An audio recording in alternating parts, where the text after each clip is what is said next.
fires are out, the smoke is cleared, and for thousands of Californians, all that's left is ash and debris where their homes used to be. And guess what? You can't even go back to your house yet.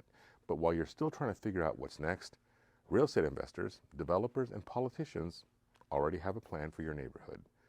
They don't want you to rebuild. They want to reshape your community. And they're using the wildfires as the perfect excuse. Governor Gavin Newsom said it himself. He is reimagining building Los Angeles. But what does that really mean? The city of Los Angeles just passed a new emergency ordinance that forces homeowners to rebuild differently or not at all. If you lost your single-family home, you might not be able to rebuild it as one.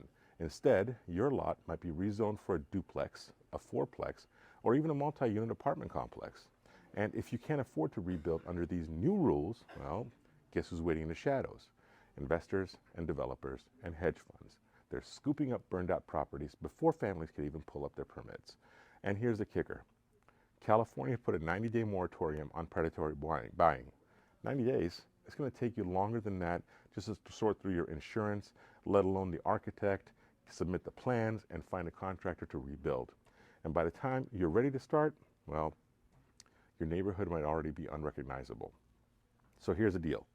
Back in 2021, California passed SB 9 and SB 10. These were laws that completely changed how real estate works in the state.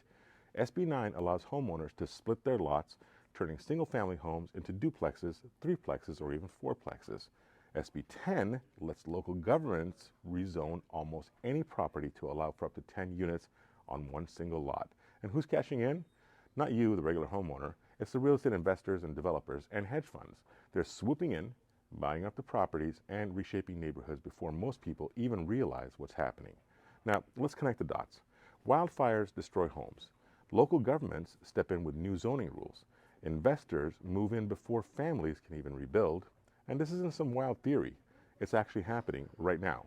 After the wildfires in the Pacific Palisades, Malibu, and other parts of California, homeowners were told they couldn't rebuild unless they used affordable housing.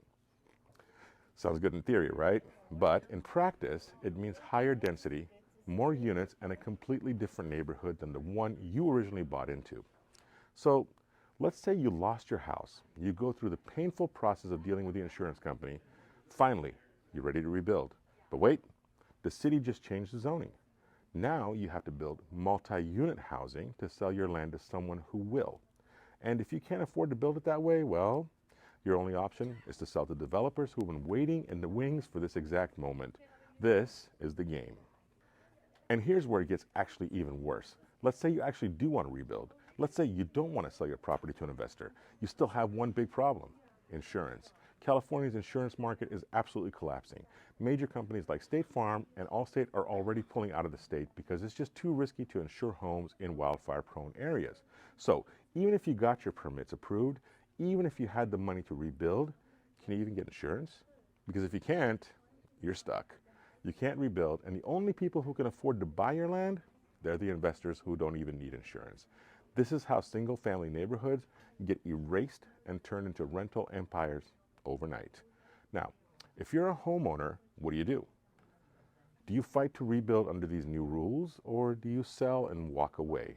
And if you're a business owner, well, this is a huge red flag, because if the state can take advantage of disasters to reshape housing laws this fast, what else can they change? Think about it. They don't want single-family homes anymore.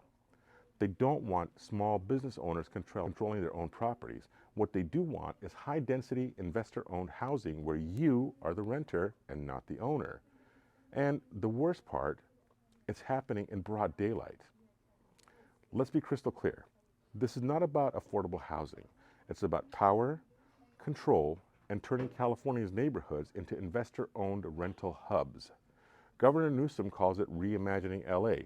But let me ask you, who's doing the reimagining? And who's actually benefiting? Homeowners? Nope. Small business owners? Nope. Investors and developers? Bingo. So here's what I want to know from you. Do you think California is using these disasters as a way to take more control over real estate? Do you think this is fair to homeowners who just lost everything? Drop a comment below, because this conversation is just getting started. And if you want to stay ahead of these changes, make sure you subscribe, because this is not the last time we're going to see this playbook in action. I'll see you in the next video.